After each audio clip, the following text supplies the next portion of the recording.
Good morning. Let's talk about how to get people who are living with dementia or other neurological changes engaged and a way to open up their heart and their side body through yoga.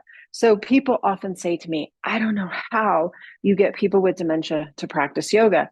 Well, there's a lot of tricks up my sleeve, but one of the ways that I found to get people engaged and busy is to give them something to do prior to the actual practice. So when I come into an assisted living setting, I often have quite a few things in my bag of tricks. One of the things that has worked really well is these yoga straps. And what these do is I typically come in with just a little satchel of them, a little bag of them, and they're unrolled. Okay. And so we know that people with dementia and other neurological changes like to have busy work with their hands. We often give them those little blankets with the busy things on them, snaps and buttons and things like that. And they like to just do something. Okay. So what I found is when I come into assisted living and there's multiple residents living in one place, maybe 8 to 10, and it takes time for people to get maybe from the dining room into where we're going to practice yoga or what have you.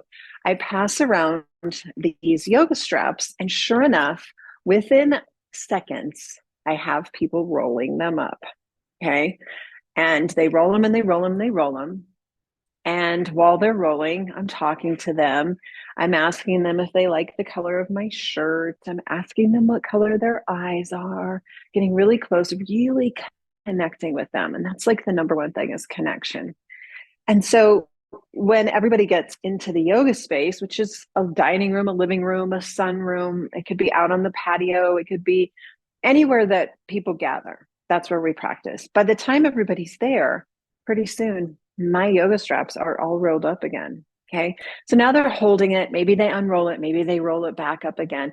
But most of the time, residents of this population are sitting like this all day long, right? They're sitting in their little recliner, they're watching Price is Right, maybe they're doing an activity, but most of the time their heart is sunken, their shoulders are round, they nod off during the day, so the chin drops, the back of the neck starts to round, and their center of gravity then is very forward. Well, we want to reverse that because when they are getting up to go to the dining room or they're getting up to go to a doctor's appointment, we want to make sure that they're standing as straight as possible to help with that fall risk.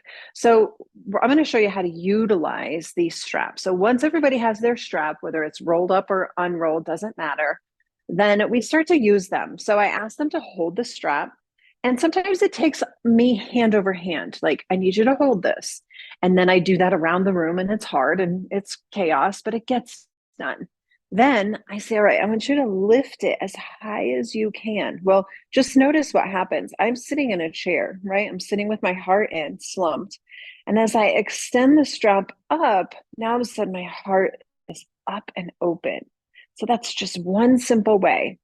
And then when we lower the strap, if you were to try this, just to kind of have an idea of what this feels like for your residents, without the strap, we reach up, but we don't get that much extension. The strap really helps us to use kind of a little bit of a pull as we're holding onto the strap to lift up that heart and open up that space in the shoulder. All right, for somebody who has maybe rotator cuff injury, or maybe they're really tight and they can't, a lot of the residents are going to be here. That's okay too. What I encourage if they're here is to push your heart forward. Okay, so they're just like this. Ideally, we want them to be able to extend. So maybe they're somewhere in between.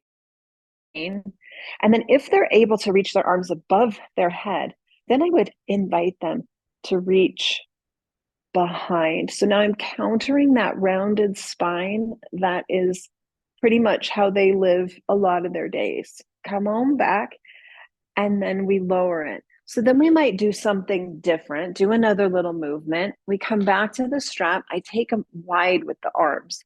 So now we made the shape of a letter Y. So we go around the room and we talk about what word starts with the letter Y. Yellow, yucca.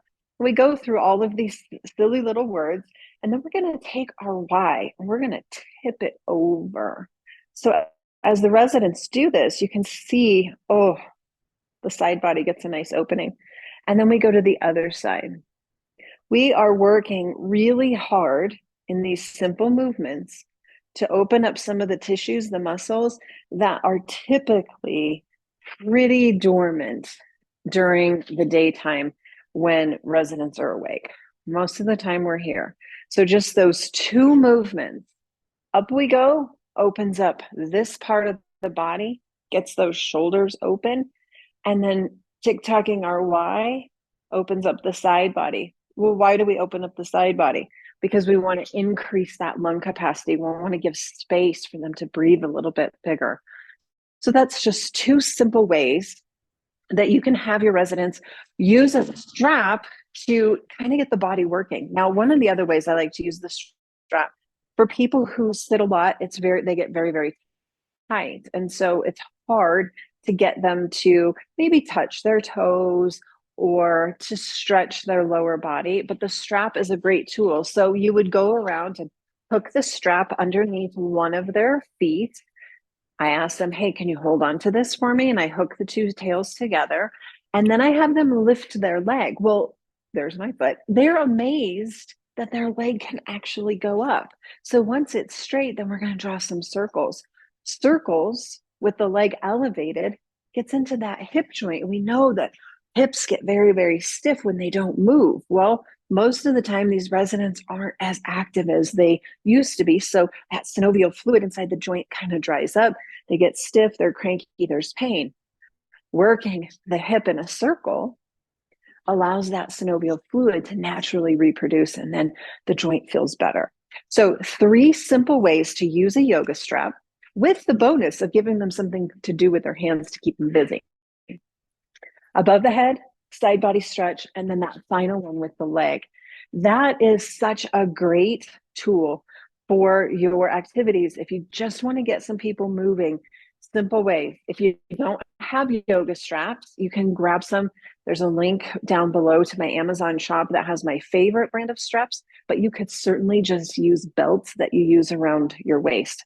I don't recommend the PT stretchy elastic bands because if they slip, they snap and they hurt. So invest in some straps. Your residents will love it. It's a great way to keep them busy. And then while I'm saying my goodbyes to everybody, I might ask them, hey, would you be willing to roll up my strap? And then their hands are busy. They're happy. We finish our class with our gratitudes that we do every single session. And then I get to leave with a bag of straps that have been nice and tidy, rolled up. If one of the residents enjoys doing the strap rolling and doesn't really participate in the yoga, which I have a beautiful woman who lives in one of the houses I visit, and she never does the yoga practice, the movements. She communicates and she engages in my questions, but she would prefer to keep her hands busy. So her job, a lot of times, is I give her the entire bag of straps. And lo and behold, they're all rolled up and she stacks them in a beautiful tower while everybody else does the yoga practice. So if you have a resident that doesn't want to do the movements, but likes to keep busy with her hands, just give her the straps. Let her do it. It's meaningful to her. It's okay. Have a beautiful day. That's my tips for today. And I'll see you soon.